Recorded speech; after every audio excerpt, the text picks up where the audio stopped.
The Prophet ﷺ one day turns to the believers and he says, Ayyul imani a'zam. He turns to the believers. Which of faith is the most great? Which of it? So the companions say, the one who's with the most prayers, the one with the most fast, the one. All of these are great acts of worship. These are the pillars of Islam. Yet the Prophet ﷺ says, أَعْظَمُ الْمُؤْمِنِينَ إِيمَانًا مَنْ أَمِنَهُ النَّاسُ عَلَىٰ أَمْوَالِهِمْ وَأَنفُسِهِمْ. The best among the believers in their faith is the one who people feel safe for their souls and for their property with regards to him. He's no threat to people. The Prophet ﷺ is saying this is the greatest of faith. So how come we reduce Islam to certain elements and then we turn these elements into a cult where we push people away from Islam, even Muslims who were born Muslims? How come we do that? How come we play around with the religion and the deen and the gift of Allah subhanahu wa ta'ala in a way where we dehumanize it? There are people who have emotional problems, mental issues, and then they find some way to express this in some aspects of Islam to the exclusion of the rest, and then they want to build an image of Islam based on this, and they hijack the religion of Allah subhanahu wa ta'ala. And they have the guts to say that's Islam. They have the guts to persecute others.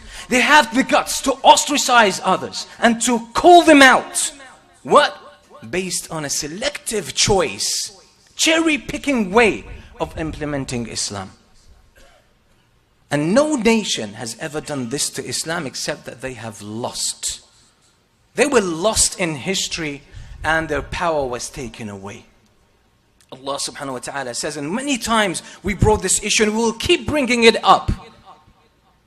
Because the fact that we're not practicing Islam properly, the fact that we are eliminating important aspects of Islam and compartmentalizing Islam and dividing Islam and being very selective and choosy in our approach to Islam is killing our hearts. It's killing our hearts. You know, a fake image of Islam, if you just fool yourself and make yourself happy because you do certain things, when you're violating important things about Islam, doesn't do any justice to your heart. It doesn't do good to your heart. The fake thing doesn't work.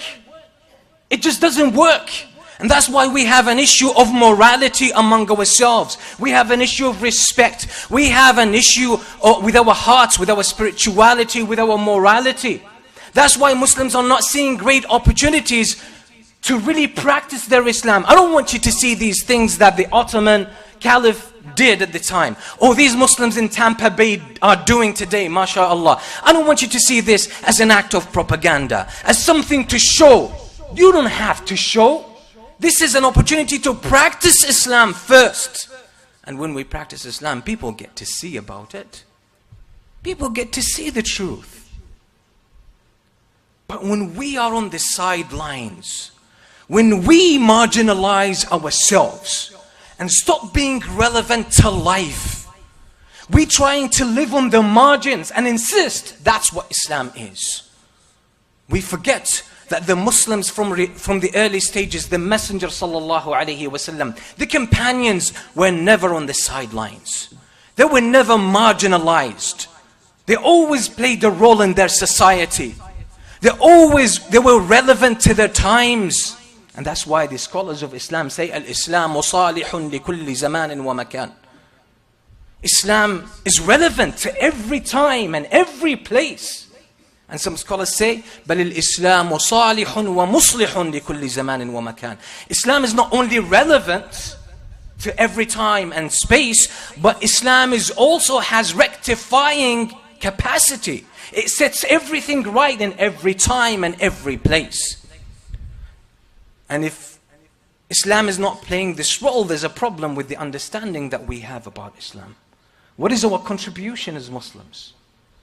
What is our contribution to our family, to our community, to our society? There are opportunities, there are needs, there are people who need not only money and wealth and finances, There are people who have social needs, emotional needs. There are people who need guidance in different areas of their life. And we have many capacities and abilities. But we're holding back. We're not seeing these opportunities because we're so much focused sometimes on ourselves. Or we're so full of fear. We want to protect ourselves from everything. But that means all these great opportunities that Allah subhanahu wa ta'ala is offering us, we're missing out on them. So really that's a big shout out to the Muslim community in Tampa for seeing this opportunity to practice their religion. To practice their religion and offer a practical solution. Islam has solutions for everything. Islam is relevant. When Islam stops being relevant, there is something wrong in the way we are approaching it. And that's